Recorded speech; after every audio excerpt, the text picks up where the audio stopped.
স্বাধীনতাৰ প্ৰায় ৭৬টা বছৰ পাৰ হ'ল, আজিও কিন্তু বাট পথৰ সমস্যাৰ পৰা পৰিত্ৰাণ পোৱা নাই। পূৰ্বৰ বক সমষ্টি আৰু বৰ্তমানৰ চমৰীয়া সমষ্টিৰ বৃহত্তৰ সোণতলী টোপামাৰী অঞ্চলৰ ৰাইজে।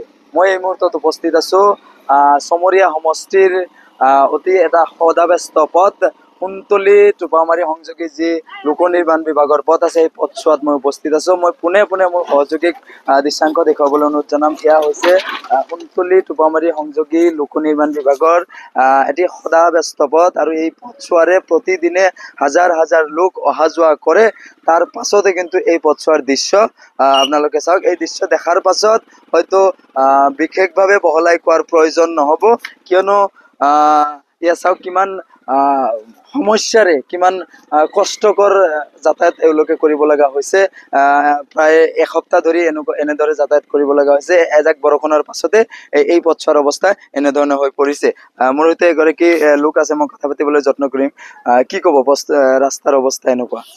হয়, চাওক যে আমাৰ গুৱাহাটী যাব লগা হলে নগৰ পৰা গৰমেৰে আমাৰ এখনেই ৰাস্তা। আজি এই ৰাস্তাৰ সদ্যহতে বৰষুণ কেৱল মাত্ৰ আৰম্ভ হৈছে, আৰম্ভণিতে যি অৱস্থা, গতিকে বাৰিষা কেৱল আৰম্ভ হৈছে, দুদিন পিছত এইটো ৰাস্তা আমাৰ কাৰণে যাতায়াতৰ কাৰণে কমপ্লিট স্তব্ধ হৈ পৰিব। গতিকে আজি আপোনালোকৰ জৰিয়তে প্ৰশাসনক দাবী জনাইছো, গড় ৰপ্তানি বিভাগক দাবী জনাইছো, অচিৰেই যাতে আমাৰ এই যাতায়াতৰ সুচল কৰাৰ ক্ষেত্ৰত তেওঁলোকে সহযোগ কৰে। তেওঁলোকে অতি সোনকালে যাতে এই পথছোৱা মেৰামতি কৰি দিয়ে ৰাইজৰ সুবিধাৰ্থে। গতিকে এইখিনি আজি আপোনালোকৰ জৰিয়তে বিভাগীয় কৰ্তৃপক্ষক দাবী জনাইছো। হয়, জনপ্ৰতিনিধিসকলে আচলতে যিমানখিনি গুৰুত্ব দিব লাগিছিল, বা বিধায়িকা হওক আচলতে ইমানখিনি দিছে নে, বা ইমান দিনৰ পৰা বিধায়ক হৈ আছে, তাৰ পাছতে কিন্তু দেখা যায় বাট পথৰ সমস্যা সমাধান হোৱা নাই। কি ক'ব?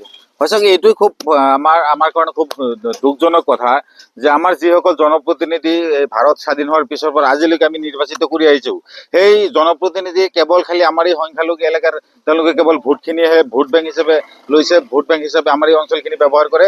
তেওঁলোকে ভোটৰ সময়ত নানা প্ৰলোভন দি, নানা মিছা কথাৰে তেওঁলোকে কেৱল আমাৰ মানুহখিনিৰ পৰা ভোটখিনি আদায় কৰি তেওঁলোকে গাদীত বহি তেওঁলোকে গাদী চলাই আছে। কিন্তু আজিলৈকে আমাৰ এই সমস্যাখিনি সমাধান হোৱা নাই। গতিকে আমি আজি যিহেতু ইলেকশ্যনৰ সমাগত, গতিকে বিভাগীয় কৰ্তৃপক্ষ তথা জনপ্ৰতিনিধিকো দাবী জনাইছো, অচিৰে যদি আমাৰ এই সমস্যাখিনি সমাধান নকৰে আমি কিন্তু গণতান্ত্ৰিকভাৱে তীব্ৰতৰ আন্দোলন কৰি তুলিম। অন্যথায় আমি সেই জনপ্ৰতিনিধিসকলক আমাৰ এই সংখ্যালঘু এলেকাত প্ৰৱেশ নিষিদ্ধ কৰিবলৈ আমি বাধ্য হ'ম। হয়, খুব এটা গুৰুত্বপূৰ্ণ কথা উল্লেখ কৰিছে যে যিহেতু নিৰ্বাচন সমাগত, নিৰ্বাচনৰ পূৰ্বে যদি জনপ্ৰতিনিধিসকলে এই যিটো পথছোৱা আছে, এই পথছোৱাৰ মেৰামতিৰ ব্যৱস্থা নকৰে বা সুচল নকৰে, তেতিয়াহ'লে এইসকল লোকে প্ৰয়োজন সাপেক্ষে ভোট বৰ্জনৰ কথা উল্লেখ কৰিছে। মই পুনৰবাৰ দৃশ্য দেখুৱাবলৈ অনুৰোধ জনাম। চাওক কিমান বিপদসংকুলভাৱে এনেদৰে এই পথছোৱাৰে অহা যোৱা কৰিছে। আজি প্ৰায় এসপ্তাহ ধৰি এজাক কিনকিনীয়া বৰষুণৰ পাছতে এই পথছোৱাৰ অৱস্থা এনেদৰে বিধ্বস্ত হৈ গৈছে। এক প্ৰকাৰ ক'ব গ'লে যাতায়াত প্ৰায় বন্ধ হৈ গৈছে। তো এই অঞ্চলৰ ৰাইজে দাবী জনাইছে যে শীঘ্ৰে, খুব অনতিপলমে এই পথছোৱাৰ মেৰামতি কৰিব লাগে।